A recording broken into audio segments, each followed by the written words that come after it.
Time. All right. I will now call to order the Thursday, November 13th, 2025 HWMA Board of Directors meeting. I will start by calling roll. I am here. Director Castellano. Here. Director Scalfani. Here. Director Madrone. Here. Director Wilson. Here. And Director Katie is absent, but we do have a quorum. All right. Moving on. Go to the consent calendar. Does anybody want to pull anything from the consent calendar? Do you have any public comment on the consent calendar? I move approval of the consent calendar. Second. All right, we have a motion by Director Castellano and a second by Director Madrone. All in favor? Aye. Aye. All right, there goes the consent calendar. Let us move on to oral and written communications. Do we have any public comment this evening? Seeing none, Chair. All right. Moving right along to approve update to policy 4080 credit cards of the HWMA policy handbook. Can we get a staff report, please? Thank you, Chair. So in continuing with the vein of the past several meetings that we've had and the updates, we are continuing to roll through some of the low-hanging fruit policies that we have to get them in order for our upcoming year. So policy 4080 really defines the authority's purchasing policies. And this particular policy is in regards to our credit cards. So with input from Jamie Corsetti, CPA, she is one of the audit preparations that we use in preparation for the audits, along with Director Schwartz and our newly contracted auditors. We've updated a little bit of the language on the requirements for the backup that's required when you make credit card purchases. Some of that has been defined as including we get material to the accounts payable staff that has the account numbers, the vendors, what was purchased, when, how, just a lot more information than what we've required in the past. Outside of that, it's a fairly simple and straightforward update to the policy. So with that, if the board has any questions, I'd be happy to answer. Director Castellano, you have a question? Oh, I mean, it's really just the reporting information that is being updated. Yeah. That's correct. But I really appreciate the thoroughness in which you're going through your employee handbook, and so good job. Do we have any public comment about this? All right. Seeing none, Chair.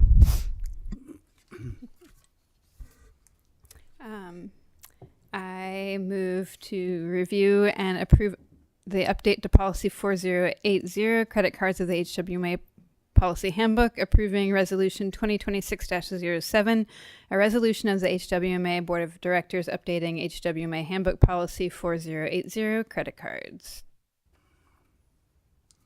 Second the motion. All right. Motion by Director Castellano, second by Director Madrone. All in favor? Aye. Aye. All right. Let's move on to receiving presentation on 457 match update. Thank you, Chair. So obviously this dovetails off our previous meeting and your direction to take a look at a couple different options. But first, as a quick refresher and a reminder, the HWMA and its employees are members of CalPERS, which administrates a defined benefit and pension plan for California public employees. The authority currently has two classifications, and they fall under the CalPERS Classic and PEPRA. In addition to this CalPERS plan, the authority offers several additional employer-sponsored retirement plans called 457 plans. These plans are optional, salary-deferred retirement plans, and are available to all HWMA staff, regardless of their CalPERS classification. So, as a reminder, how are these classifications determined?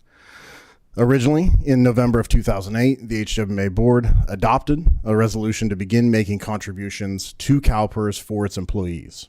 These contributions are split between what's called the employer and employee contribution portion, with HWMA at the time choosing to pick up both of those required contributions. In 2013, the California Public Employees Pension Reform Act, or PEPRA, was passed. This legislation directly impacted those new employees and introduced a significant change to the employee contribution portion. It removed the employer's ability to pick up the employee's portion, in essence requiring all employees hired after January 1st of 2013 to pay their employee portion, essentially degrading the previous benefit that the authority offered to its new employees. Over the past year, this board has requested staff to begin evaluating not only the current salaries and wages of staff, but its overall benefit package for current and potential employees. Most recently, at the September board meeting, you directed staff to accomplish several directives. The first being a poll of current staff, its participation rates, and staff level of interest in a 457 plan possible match. The second direction was to determine what, if any, local entities offer a similar benefit to these proposed matches. This slide shows a breakdown of current staff. While the authority has 35 FTE positions, several of those have been frozen over the last few fiscal years, leaving 30 FTE positions filled. This shows the breakdown of staff's years of service, along with the division they reside in. As you can see, 60% of our current workforce has been with the authority at or less than 10 years, with almost 25% having been with the authority for over 20 years. As noted in previous meetings, this leaves a significant gap in between those two bookend service years, with only 3 staff members taking up that space in between the two groups. Keeping that in mind, this is the result of the internal poll conducted regarding the 457 plan and potential match options. It should be noted that from our meeting in September to this evening, we have had an additional 3 staff members sign up for the 457 plans that we currently offer. With those additions, that brings total staff currently participating to 11. 2 staff members were interested in participating regardless of if a match was going to be offered, and an additional 4 would be interested in participating if a match did come online. Obviously, this still leaves 13 staff members that expressed little to no interest in the plan itself overall. Additionally, we conducted this survey in concert with our annual plan representatives visit and ensured all staff had the opportunity to discuss the plan's benefits with them and ask any questions they may have about the plan. So, in addition to the internal poll, staff looked at local entities that offered similar benefits, and it turns out what you see before you is all of the local entities that offer something similar to our 457 match plan. I will say the application and the amount can vary widely, with some being covered under collective bargaining agreements or other types of agreements. Some offer percentage matches from 1.5% all the way up to 8%. Some offer it to management staff only, while others not just match but give contributions as well. Several also offer or contribute to 401A retirements as well. With that information about the current participation rates and the significant amount of local entities that do have a similar match plan, I'd like to circle back to staff's proposal here tonight and provide an example of what it may look like. Either option works similarly, with the amount for the match the only variable. In either case, an HWMA staff member will contribute to their 457 plan, and the authority will match those contributions up to the percentage threshold of their annual simple wages. An example of the match is shown here. For the 3% match, if an employee's annual salary is $50,000, the authority will match that employee's contributions up to 3% of their simple wages. For this employee, it would be $1,500 annually. For the 5% match, that threshold would increase to $2,500 annually. This represents the total impact of either option. The board should keep in mind this shows the absolute maximum impact to the authority, with all employees contributing the maximum amount that that threshold would allow. As noted previously tonight, the current participation rate now sits at 11, up from 8 earlier this year. While we are hopeful a potential match would increase employee participation, it is extremely unlikely the full impact as presented here tonight would be realized. But if the board does move forward, staff will present follow-up details on proposed budgeting funding levels and ideas staff has talked about internally on the best way to budget for these potential expenditures. And with that, staff recommendation is for the board to discuss the options as presented and provide direction to staff. And should the board choose one of the options as presented or a variation of those options, direct staff to return no later than January of our board meeting with draft language for your consideration. And as always, I'd be more than happy to answer questions that you have. All right, those questions. What's our turnover rate? You know, I think this kind of what this is all about is trying to have longevity in staffing because onboarding new people and training costs money, right? And there's morale issues as well that come out in productivity. So given that, what is our turnover rate kind of just in general? So I think a little bit of that speaks to kind of the bookends of seniority that we have. Mm-hmm. So we have 60% of our staff that has been with us 10 years or less. Yeah. And that's obviously a pretty big gap. Yeah. But we also have 25% of our staff that's 20 years or older with the authority. Yeah. We currently have 3 employees that we've retained longer than 10 years, but have not been around, to be honest with you, prior to the authority's buyout of Waste Solutions Group and the transfer station. Yeah. So a majority of those employees are almost predate the authority. Mm-hmm. I will say that turnover has not been nearly as large, one, since COVID, but a big factor in that is the closure of the recycling center. Mm-hmm. The recycling center was a very large turnover entity for the authority. Mm-hmm. We've been pretty lucky in the past 3 to 4 years. We have not had a ton of turnover on the entry level staff.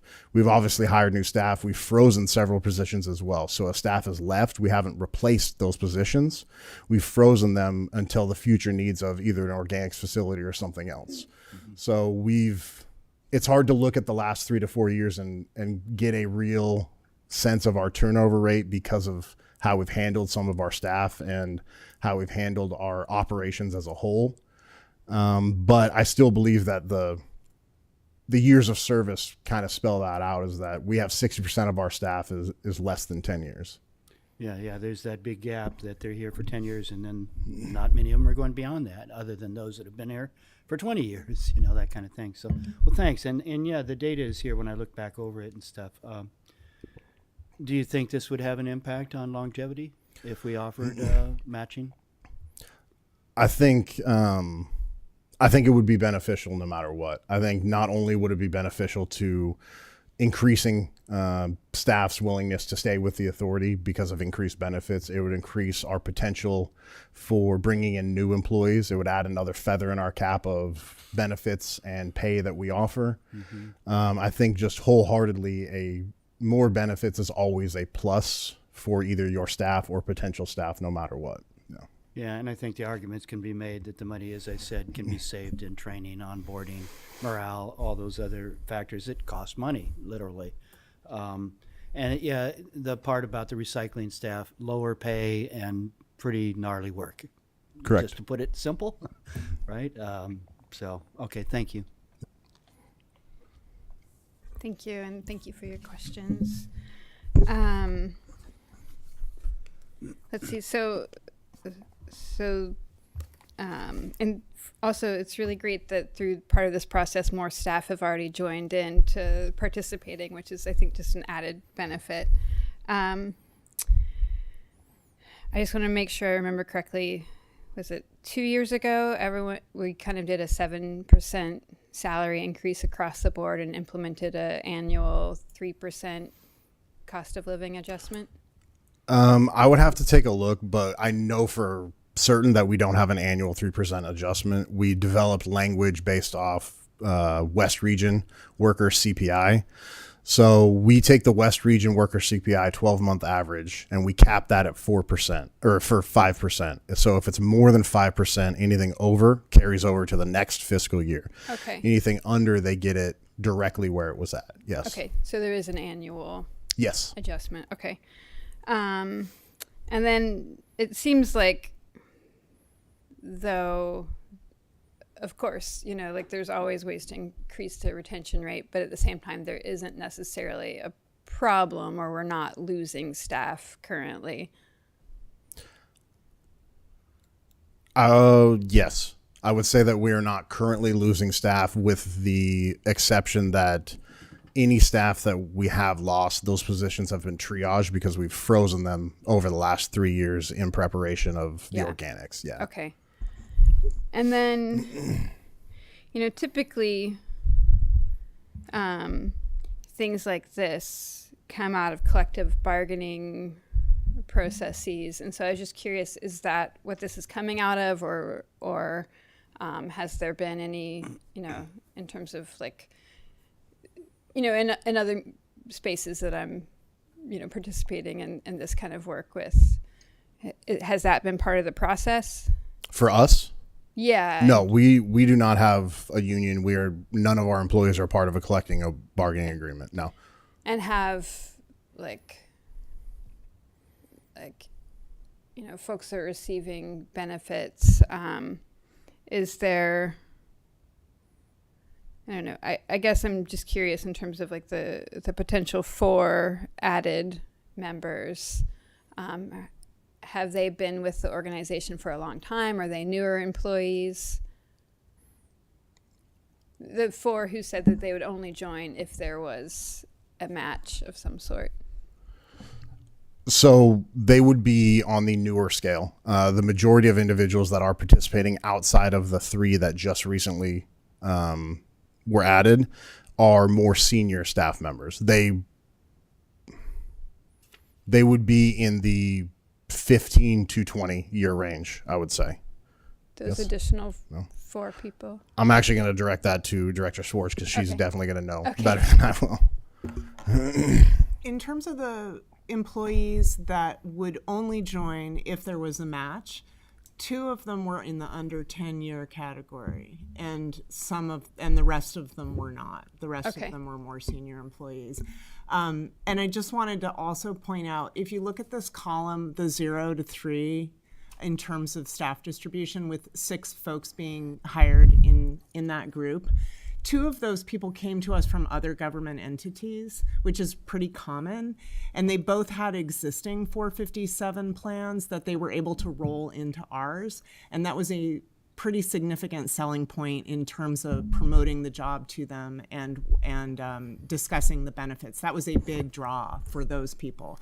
So I think that that's an important part of recruitment, because we are likely to get applicants from other local agencies. So if they can roll their 457 over from the other agency, that's a big bonus. Great. Thank you. Were they other municipalities? Yes. Well, one was a city and one was a county agency. Yeah. So local municipalities. Okay. Yeah, I worked for a JPA for 5 years, and it was a big draw, and it kept me there for a really long time. It was a great benefit. Where does it fit into our budget is what I want to know. Is it something that we can afford? Is it something that we're going to have to raise rates even higher than rates that we're already raising?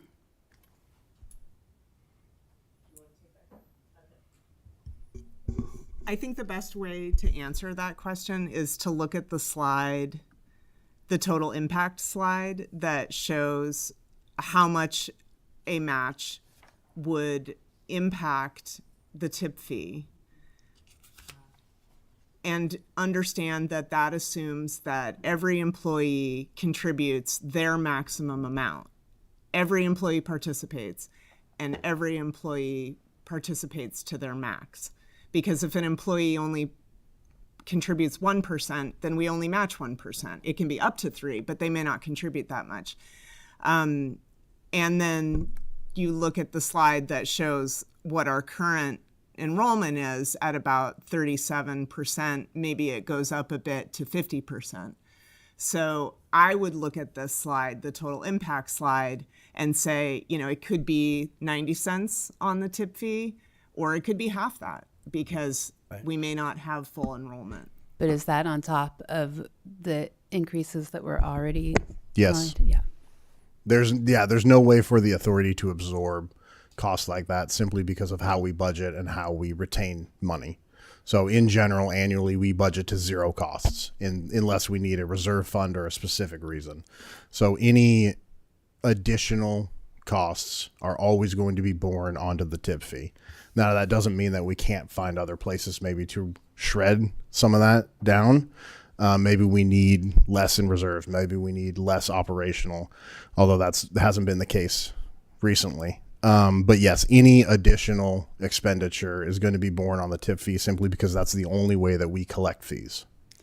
I mean, I'm just thinking that in my jurisdiction, we have to raise water rates. I know electricity power rates are going to go up, and then we're going to have to bring our waste rates in front of us again. So that's the only thing that gives me a little bit of hesitation. But yeah. Does anybody else have any questions? One more comment, please. What doesn't show is what might be the savings, again, in terms of longevity, less training, less onboarding, all those things. I mean, they don't really quite show up in the budget per se, really, do they? But what happens is if we do have to raise the rates to do this, those things will show up over the long term in terms of cost savings that will affect our future budgets in a positive way. But it's hard to capture, right? We all know it's true, but it is hard to capture. And I'll just say, if we stop using these gold plate paper clips, then we'll have the money right there. So sorry. These are beautiful.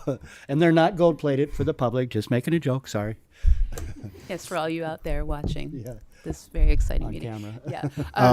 If the chair would allow to dovetail off of what Director Madrone said, and Director Marias would be intimately familiar with this. We have staff members that operate $500,000 pieces of equipment every day for 8 hours a day. If they make a mistake, that $62,000 that you see as the maximum impact for that 3%, that's going to be written off in a day if we're lucky, if that staff makes a mistake. So I will say, to dovetail off of Director Madrone's comments, retaining our staff and not having to continuously train them in operation of equipment like that is beneficial. It may not be called out specifically, but we see it every single day in operations. Yeah, that's an excellent point. Yeah, and it's not just the equipment, it's workers' comp and the employees and injuries, which are also one fell swoop, boom, you've got a $50,000, $100,000 claim real quick. So thanks for that, yeah. Yeah, for sure. Do anybody have any public comment before I bring it back? All right. Seeing none, Chair. Okay, so you want from us a recommendation to go with, to do 3% or 5% or nothing? Is that what you're looking for? That is correct. All right. Director Castellano? Sure. I am sympathetic to staff and for sure support, additional work to retain staff. At the same time, as you all know, we just increased our rates significantly for the community. I am elected by that community, and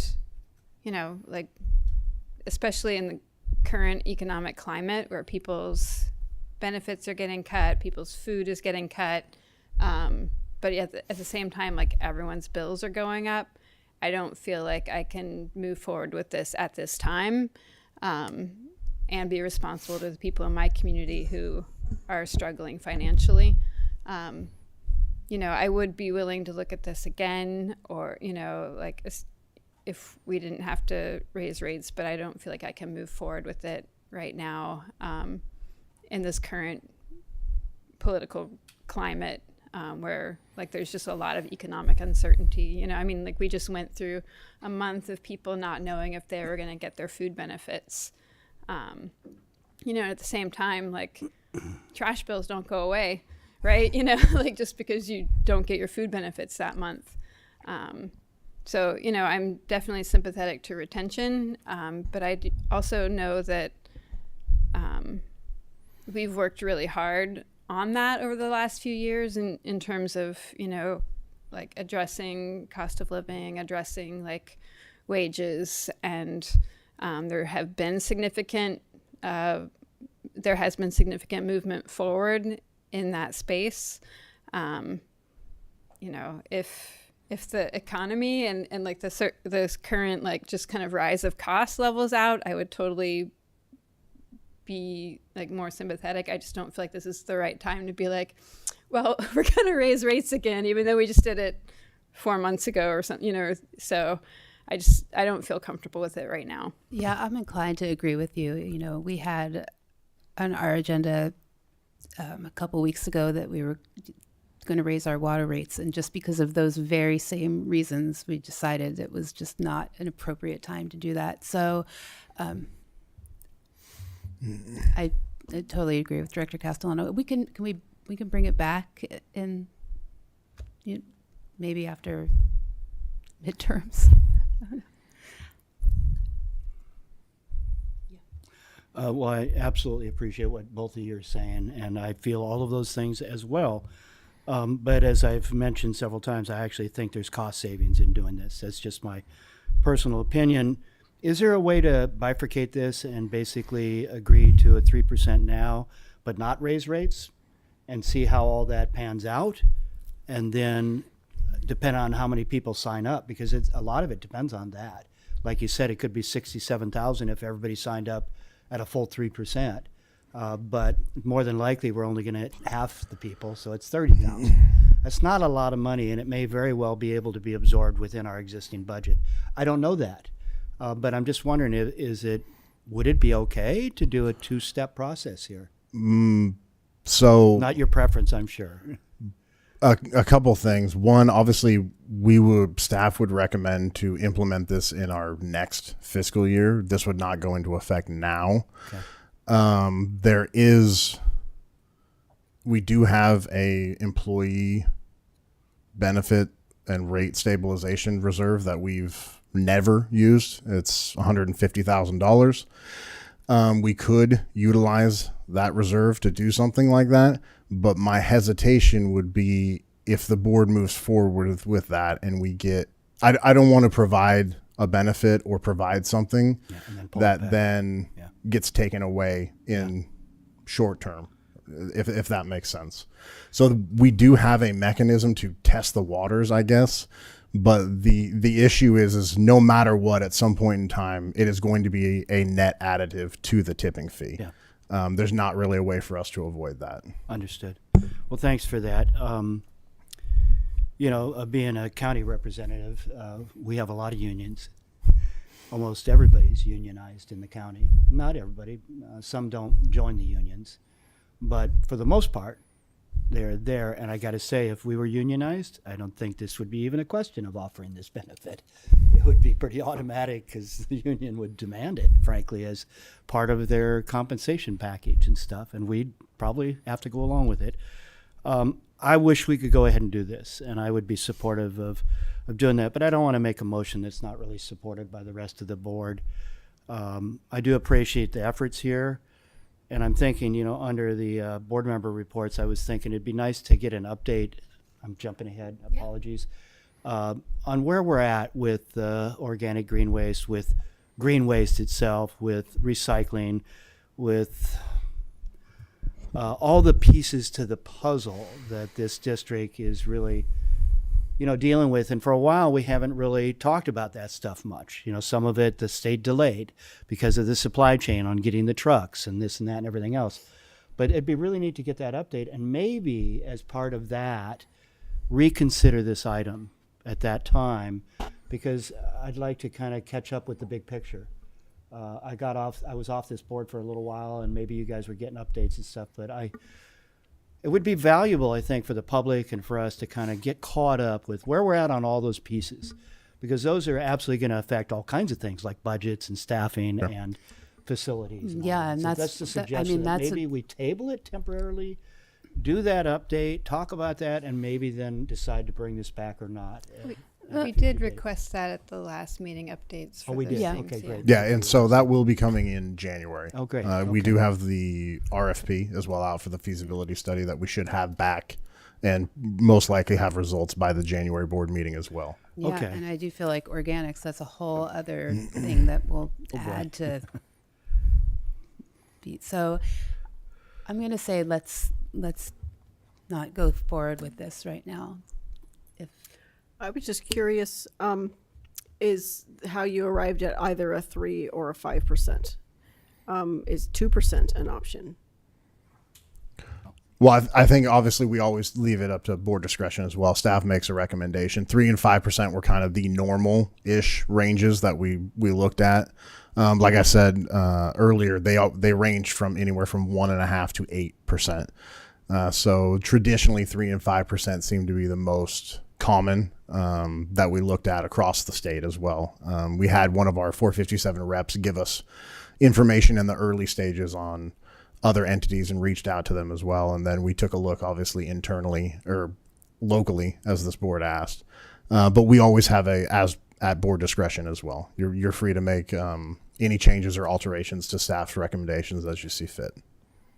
Yeah, I just know at this point I could not sit in front of my constituency and present this and feel okay about it. So Last comment, if I might. I appreciate the work on the polling. I mean, I think that's significant. And we asked for that. We got this great data. When we look at this, currently about a third of the employees are participating, 11 out of 30. The polling tells us that there's only 2 that are really interested, and maybe with the match there's 4 more, so there's 6 out of 30. So when we look at that $60,000 number, that doesn't really account for the fact that 11 are already participating, for one thing, right? Because that's assuming all 30 participate, it would be 60-some thousand.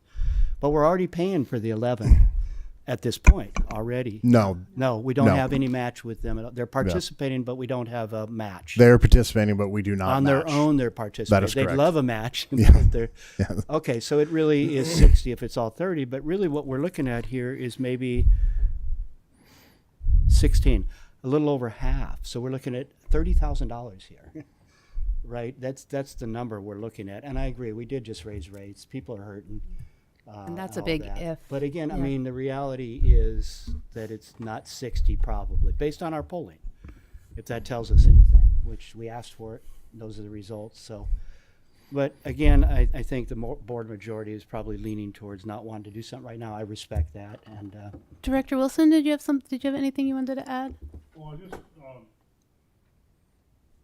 what does it really benefit them? Is this just more like added to a 401k? That is correct. Is what kind of what it's. Yep, it's the retirement plan. It's for a long, it's a long time vision. And, Mike, Frank? Thank you. all right.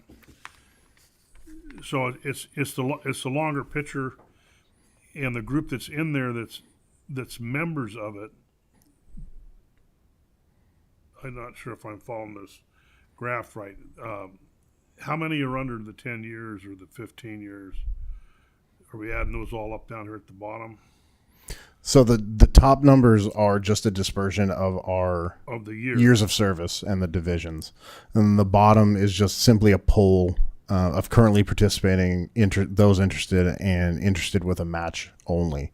So it's the 6 plus 12 plus 2 plus, or it's all the way across here. It's the 30.